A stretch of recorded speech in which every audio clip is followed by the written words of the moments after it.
Halo 3 is a thoroughly enjoyable game. This is the first Halo I've played where Master Chief doesn't feel like a soggy napkin and the guns feel good overall. I dare say this has been the most balanced Legendary campaign and deserves a playthrough for anyone who hasn't experienced it yet. Hello everyone, I'm Marginal Chaos, and this is my journey through Legendary on Halo 3. If you enjoyed the video, leave a like as it helps me out tremendously being a small channel, and if you feel like sticking around for more content, hit that subscribe button. Enjoy. See how long it takes for me to get my first death in the campaign. Something tells me within the next minute and 45 seconds. A few moments later.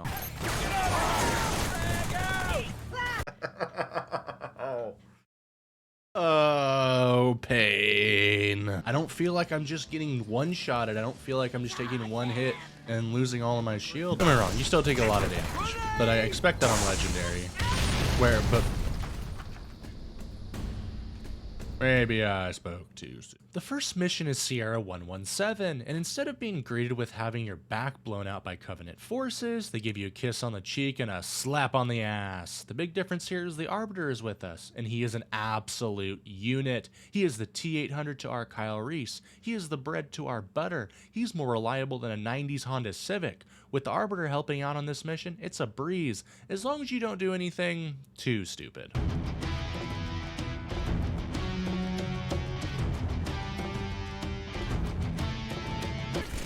A whole swarm!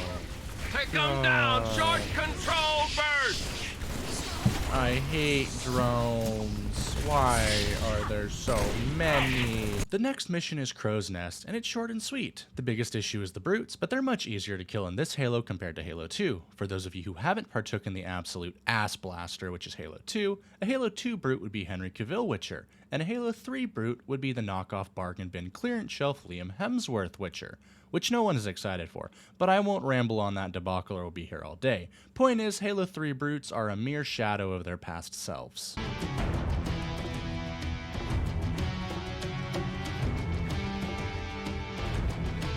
This next mission is Savo Highway, and much like the first two missions, it's mostly a breeze. A decent chunk takes place in a vehicle, except for one middle section, which was the most difficult part for me personally. A couple waves of brutes attack along with a wraith. It wouldn't be so bad if I had the right weapons, but I was running low on ammo for anything lying on the ground.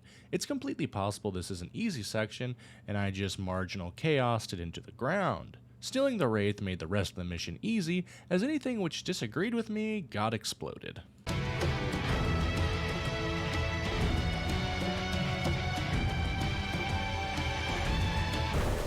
Oh, do a barrel roll! But this is fun. I enjoy just driving around while a guy rockets everything. Just as long as we don't die. The next mission is the Storm, and not wanting to stray too far from the theme of this game so far, we have another easy mission on our hands, except for one part. I have never truly played the Halo games until recently, as you're witnessing my first playthroughs of the series, meaning I am a Halo noob and no expert. I tried over multiple deaths to rocket the legs on the Scarab as I was told, but this simple task would prove to be too daunting for myself. With my squirrel brain mind, I did find a lift though, which led me to a platform, and then I was able to jump onto the Scarab from there.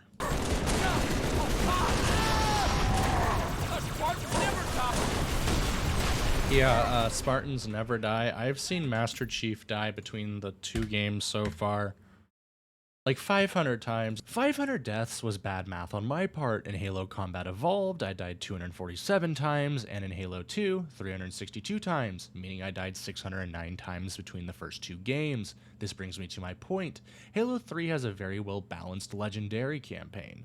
All of my deaths, for the most part, have felt like my fault, and not just someone throwing a towel over my head and waterboarding me like in Halo 2. I have been able to sit down while editing this because this campaign hasn't railed me. Some may disagree and say this campaign is too easy, and that's completely valid, but considering I'm not good at Halo, I'm all for it.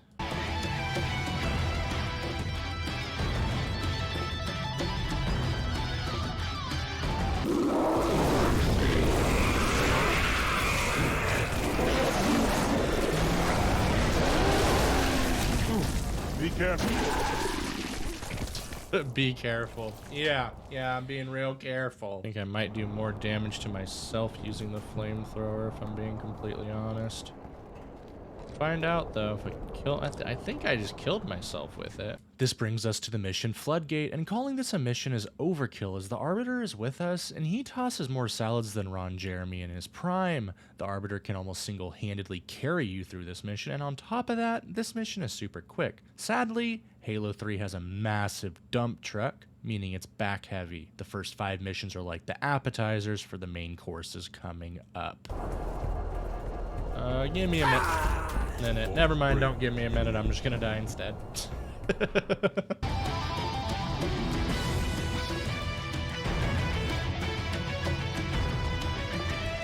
We'll say so far, Halo 3 has felt the most balanced. It has felt also the easiest, but at the same time, not necessarily easy, just you're punished for being stupid and you're, rewarded for playing the game efficiently.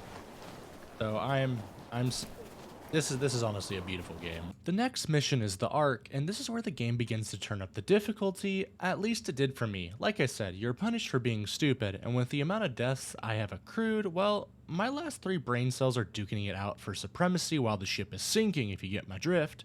There are 2 difficult parts in this level. The first being a section with multiple things which will ruin your day, and it's a vehicle section. You don't have to bother me. You don't have to bother. Oh man, what a shot. What a shot.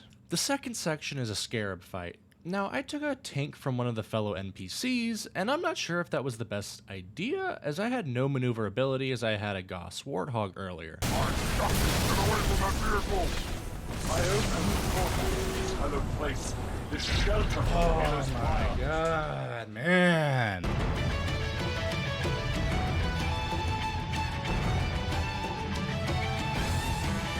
Master Chief's dead. We're up. Yes, Master Chief has died many times. His sacrifice has not been in vain, as every time he dies, he comes back. This mission is the Covenant, and I don't know what it is with vehicle sections in Halo 3, but if I don't have a tank, I struggle heavily. Most of the vehicle sections I struggled with were when I had a Warthog, and there was multiple enemy ghosts, wraiths, choppers, turrets, etc. The driving feels better than ever in terms of the handling model, but vehicles shred your health like rent shreds a paycheck in California.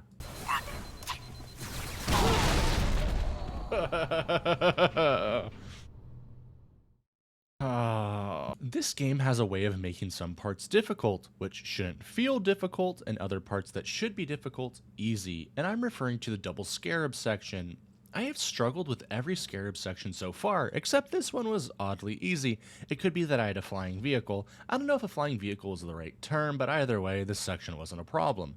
The next section, however, is like Jar Jar Binks. Get it the fuck out of here. You have to fight down a narrow bridge with the Flood aiding you, then the Flood pull an Uno reverse card no one could have ever seen coming, so you have to fight your way back down the narrow bridge the opposite way. Trusting the Flood is like trusting MCU Loki. You know what you're getting. He is a trickster god. As Bush once said, "Fool me once, shame on you. Fool me twice, well that just ain't gonna happen." But somehow it does. You can't be serious.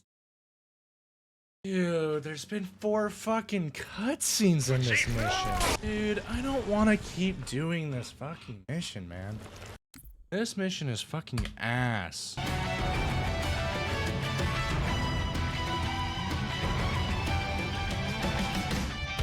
Now, I have heard this mission is the hardest in Halo 3.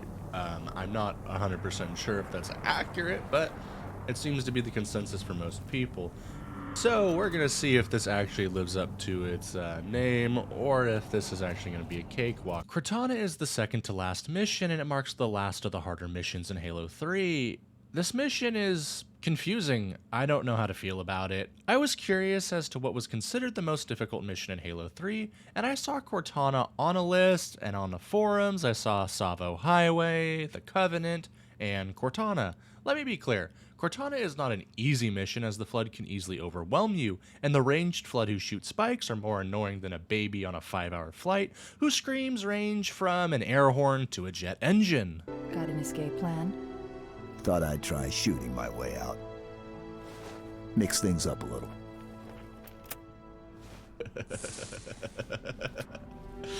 Oh, Just man. keep your head down. So true. Once I realized I just had to take this mission slowly, it became much easier to deal with. In all honesty, it isn't very difficult at all, at least compared to some of the harder missions in Halo Combat Evolved and Halo 2. Just take your time and deal with the Flood one at a time or in a small group, and you'll be feeling like a middle-aged dad grilling at a barbecue with a PBR in hand and an apron which says, "I'm about to slap my meat on your grill."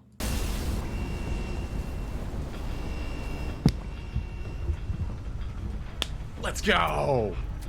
Oh, thank God that mission's done. That wasn't nearly as painful as I thought it was gonna be. Still wasn't fun, but it wasn't as... Will you not caress my ship, sir?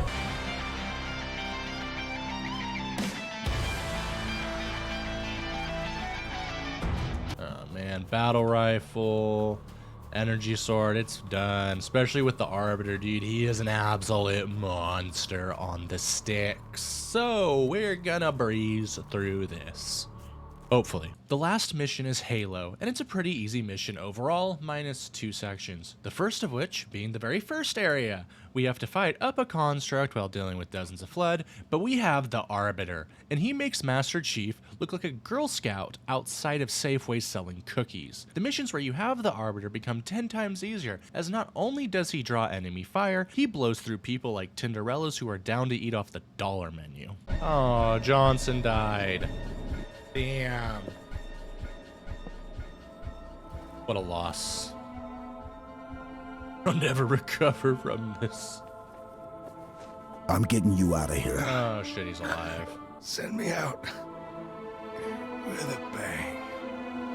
Oh, never mind, he's dead. Don't let this ring be the end of us, Chief. Have you met me? I've only died 141 times. It will never be the end. I am invincible. Literally. The only way I lose is if I quit. And I'll tell you what, I'm not gonna quit. The second difficult section is the ending, where you have to drive a warthog on platforms which are slowly falling and exploding. This area isn't really difficult, more like bad RNG will have you fall to your death, or if you don't know where you're going at first. Overall, Halo 3 has been my favorite Halo game so far. Almost all the weapons feel viable, the enemies don't feel like absolute bullet sponges, and you don't die from 2 shots anymore. For the most part. I thoroughly enjoyed Legendary on Halo 3 as it felt like the game punished me for overextending and rewarded me for taking my time. For the most part, the times I died felt like my fault and were a learning experience for my next attempt, where in Halo 2, it felt like the only way to get through some parts was good RNG. If you haven't played Halo 3 on Legendary before, I'd highly recommend it as it's challenging and enjoyable, but doesn't feel like you're hitting your head against a wall. Until next time, thanks for watching. Yeet! What an absolute legend.